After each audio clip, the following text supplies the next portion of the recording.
Pinangarap mo rin ba na mahalin ng isang taong makakasama mo sa buhay mo?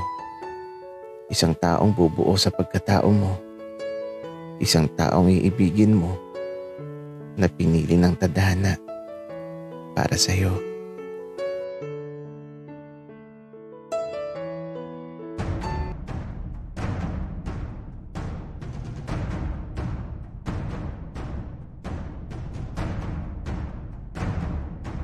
Kaibigan, huwag mong kalimutan mag-subscribe sa aming channel at huwag din kalimutan i-click ang notification bell at subscribe button. Subscribe na!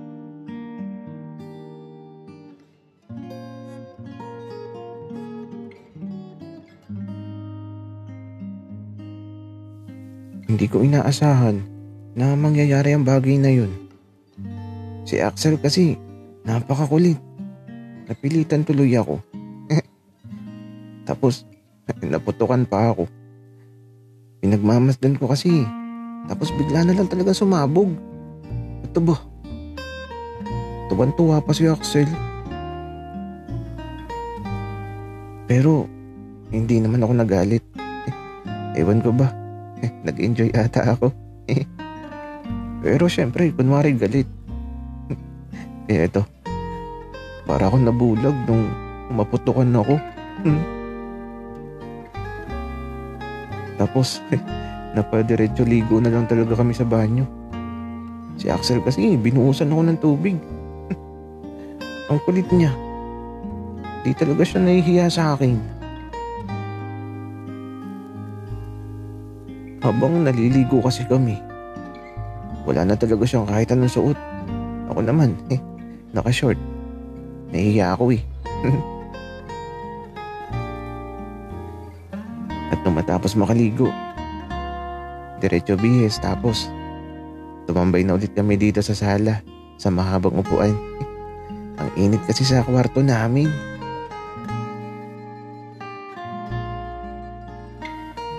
Axel, yung nangyari secret lang yun ha. Kapag talaga may nakaalam nun, yayariin talaga kita. Oo naman Kurt, secret lang yun. Kung gusto mo, ulitin natin para masaya. Gagi, ayoko na Axel. At hindi na mauulit yun. Okay, sabi mo eh. Pero, Kurt, kapag gusto mo, huwag ka mahihiya. Kahit di ka na magsabi, dukutin mo na lang.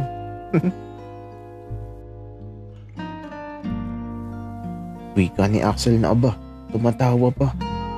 Hindi ko na talaga ulitin yun. Napilitan lang talaga ako. At ito, tanghalin tapat na. Nakakagutom na talaga.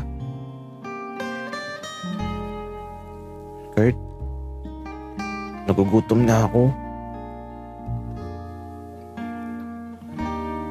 Ako nga din, Axel. Gutom na ako. Lalabas ba tayo o magluluto tayo? Tara Kurt. Lumabas na lang tayo. Huwag ka nang mag-inarte. Minsan lang mainitan sa labas. Hala, ang init sa labas, Axel. Saglit lang, may kukunin lang ako. Kaya ito, pumasok na muna ako sa kwarto. Tapos ito, kinuha ko yung payong sa bag ko. Boy Scout ako eh. Laging handa. Sayang ang skincare kung mabibilad lang sa araw. Kaya ito, paglabas ko sa kwarto, tinatawanan ako ni Axel.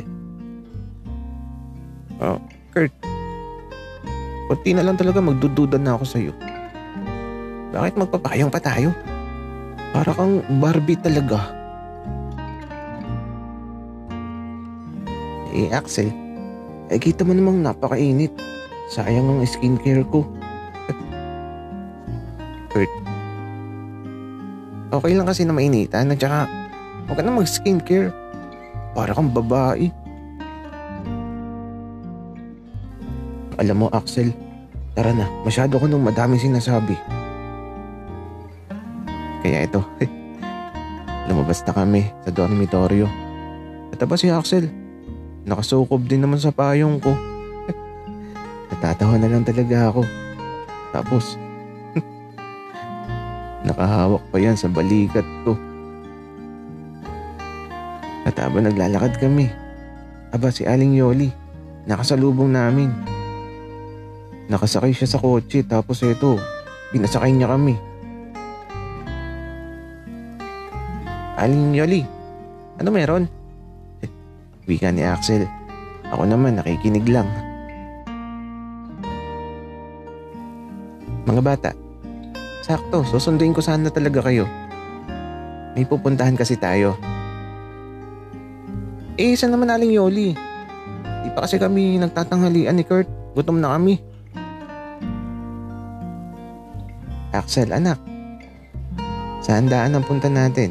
Magpakabasog kayo dun ha. Nagkatinginan na lang kami ni Axel. Sakto, gutom na talaga kami.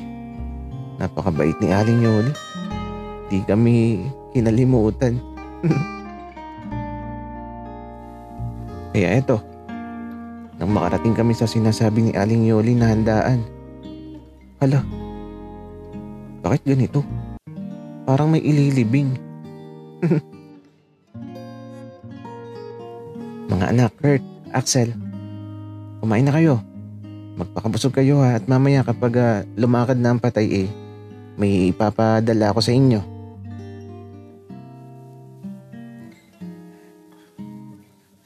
OMG talaga si Aling Yoli. Akala ko party ang pupuntahan namin. Pero okay lang. Gutom na din kasi talaga kami ni Axel at eto. Kumain na lang talaga kami at nagpakabusog.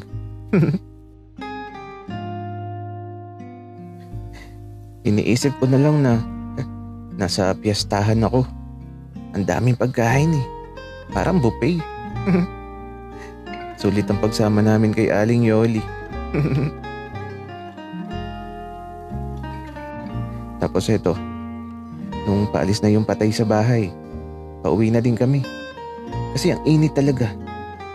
Ayaw namin makipaglibing. Mga bata, Axel, Kurt, bitbitin nyo to. Ilagay nyo agad sa ref pagka uwi nyo para may panghapunan na tayo. Wika ni Aling Yoli na eto. Niabot sa amin ng isang eco bag. At nung silipin namin ni Axel, wala, may take out. O siya, umuwi na kayo. Pwede kayo maglakad. Diretsuhin nyo lang yan tapos liko sa may kanan pagdating sa pangatlong kanto. Sige po, Aling Yoli. Wika ako. Kaya eto, hindi na kami nakipaglibing. Umuwi na kami ni Axel. Naglalakad lang kami ngayon habang bit-bit ni Axel ang eco bag. Kurt, ayos pala si Aling Yoli, no? Madiskarte.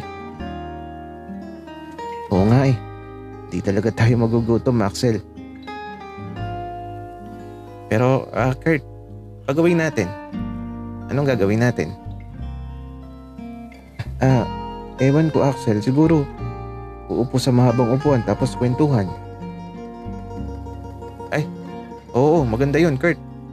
Kwentuhan habang nakahawa ka kay Temtem ko.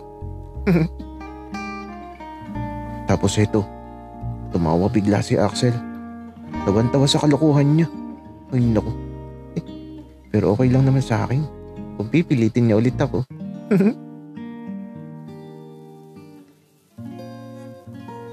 Ayoko, Axel. Napaka ano mo. Sus. Di wag kung ayaw.